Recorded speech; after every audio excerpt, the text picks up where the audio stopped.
Yo, what's up? Real Homies Wanna Know is back at it, and we are on episode number 17.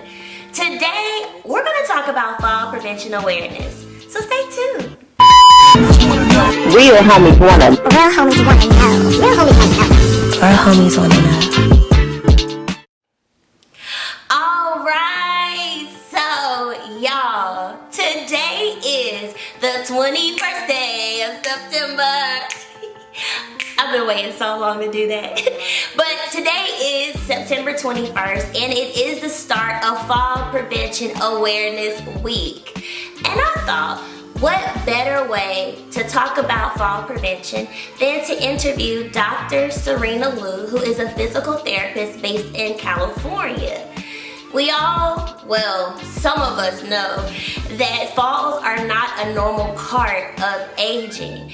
And there are things that we can do as we continue to age that can reduce our risk of falls.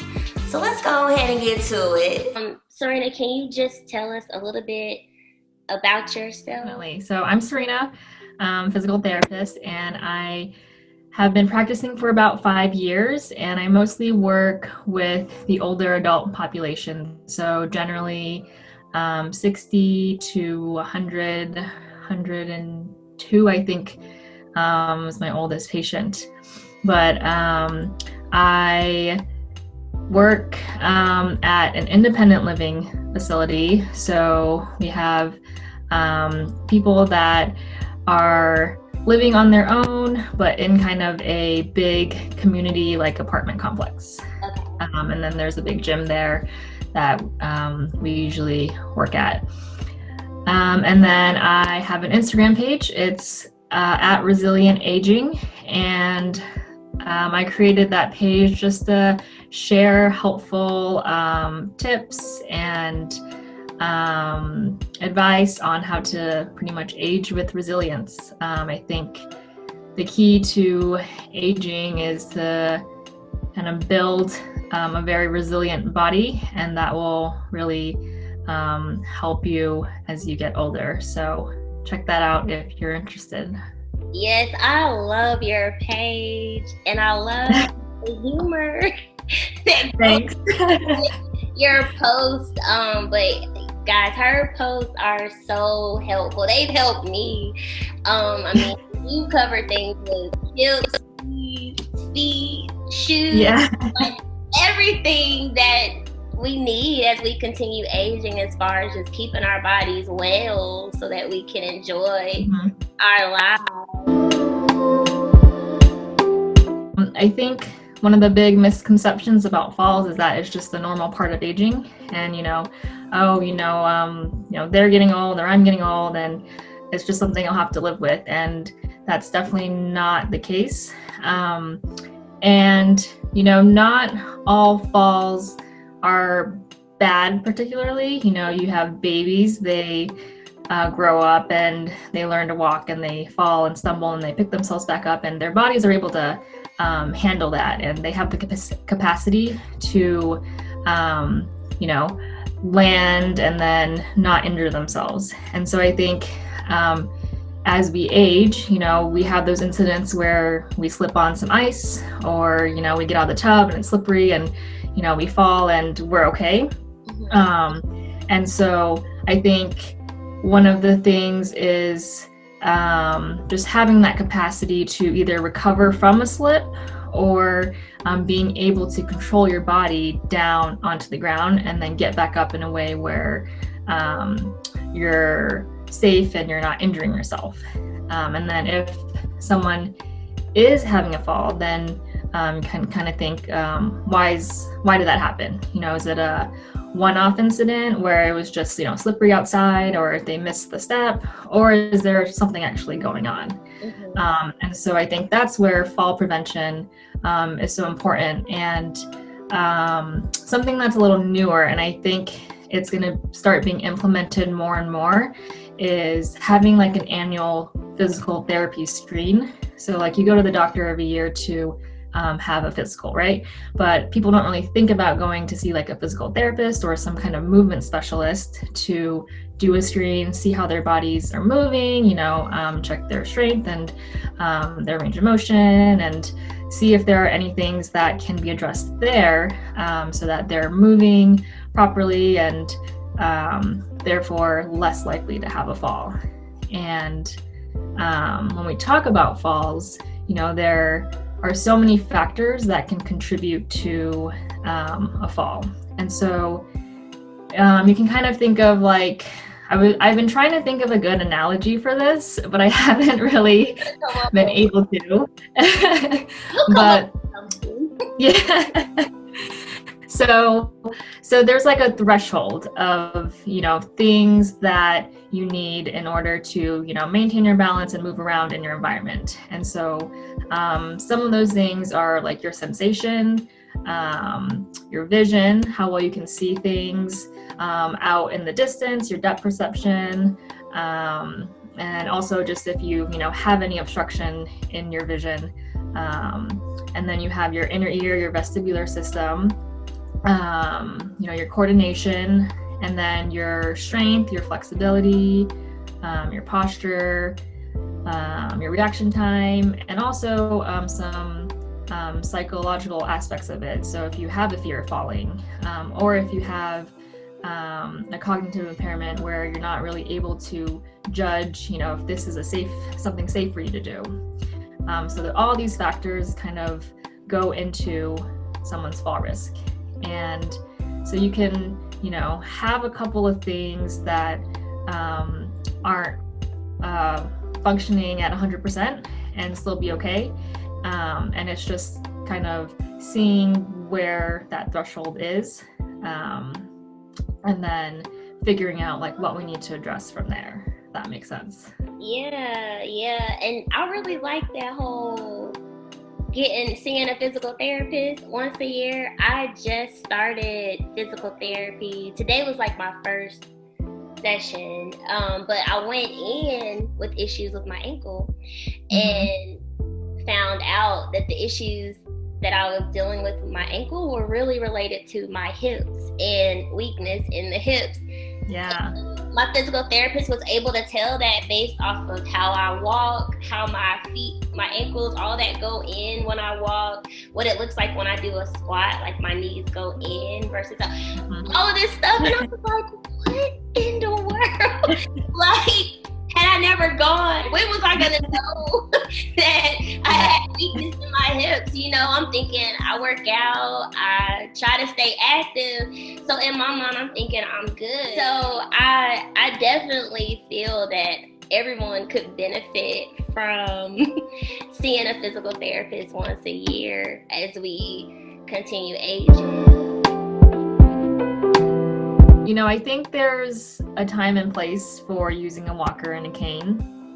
But I think, and also, I think like gerontology and the study of aging is a relatively newer kind of area and realm of science. And so, I feel like it's always been, this is just the way it is. Like, you're going to get older and, these things happen and, you just have to live with it. But they've done a bunch of, a lot of studies, and I'm sure there'll be, more and more coming out in the near future. But, you can do things to help reverse the normal aspects of aging. And so, as we age, and this is normal for everyone, you start to lose muscle mass, you start to lose your flexibility, and, you might experience some pain in your joints, and it's all completely normal, but there are ways to help slow down this process. And so I think it's just getting that awareness and that education out there that, this isn't the normal, and you don't have to, use a cane or a walker when you get older, as long as you're willing to do the work and take care of your body when you're younger. So I would say number one, walking. Try to, if you need to go somewhere and it's walking distance, try to walk instead of taking, the bus or driving. When you go to the store, try to park a little further and walk, that longer distance. And it's just such an easy and simple thing that you can do, and just trying to do it a little bit more throughout the day. If you have a pet, try to take them out for an extra walk. I'm sure they would love that. But and so the second thing is jumping. And it's something that I think, we kind of stop doing once we get older. And I know, I'm in my late 20s now, and I jump as part of, my workout and things like that. But if I wasn't, playing sports, I play rugby. So if I wasn't doing that, I don't know if I would actually jump, and it's something that I think we kind of forget how to do and don't do for so long, and then don't realize that we might have lost the ability to do that. And so, when you're, making your coffee or just, waiting for something, you can, and it doesn't have to be a big jump. It can just be, pushing yourself up a little bit and getting your toes off the ground, and then you can kind of build up from there. But so that's the second one. And the third one I would say is getting on and off the floor. Okay. So, if you're doing any kind of mat exercises like Pilates or yoga, then you're probably doing that more often. But if not, we don't really have a reason to get on and off the floor nowadays. We have, beds and chairs and couches. And so just doing that kind of gives you awareness of, what some of your limitations might be if you're having a hard time with that. And if you are, even better to practice that and work on that. Because if, in the incident that you do have a fall, being able to get up is really important. So working on that. And it just kind of challenges your movement patterns in different ways that you normally don't do with kind of everyday activity. Okay. I sit on the floor often, especially when I'm procrastinating or I'm like, I really don't feel like working out. I'm going to sit here on the floor. So I think I'm doing good in that category. It's working out for me. Now, as far as the jumping goes, what all does the jumping work on? Like what exactly is the jumping doing for our bodies? Yeah, definitely. So when you're jumping, you're working a little bit more on the power aspect of it. And so your power actually declines a little faster than your strength. And you need power to, get up off the chair. That requires power and, to push yourself forward when you're walking.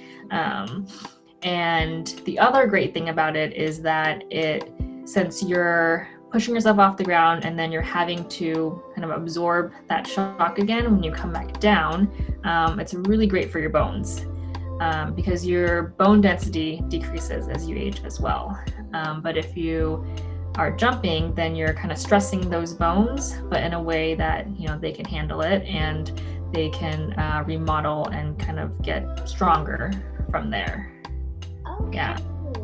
Is there anything that young adults, individuals in their 20s, 30s, 40s, 50s, and so on, is there anything that you have or that you can share that we can just be mindful of as we continue getting older? Yeah, definitely. So I think the one thing that we can be really mindful about is just our lifestyle. And so, and I think it's something that you can kind of get away with in like your 20s, 30s, maybe even 40s. But, thinking about like what kind of foods you're eating and what you're putting in your body, how active you are and how you're managing your stress. And kind of just checking in with your body and really kind of tuning in and seeing how it's doing. Are you just kind of ignoring the pain that you're having and thinking it'll go away? Just really be mindful of your body, because you only have one, and I think it's worth it to invest going to see a healthcare practitioner for whatever issues you might be having, instead of just kind of brushing them aside and thinking like, oh, this is just a normal part of aging. Well, thank you so much. Thank you for your info. And guys, like I said, her page, Resilient Aging, is so helpful for any age, and she has great tips, great videos, some humor. Some of them, they make me chuckle. I get it, Gotta keep up with the humor, yeah. And other thing I like about your videos is they're to the point. Like when you show your videos, you're like, look, this is what I'm addressing.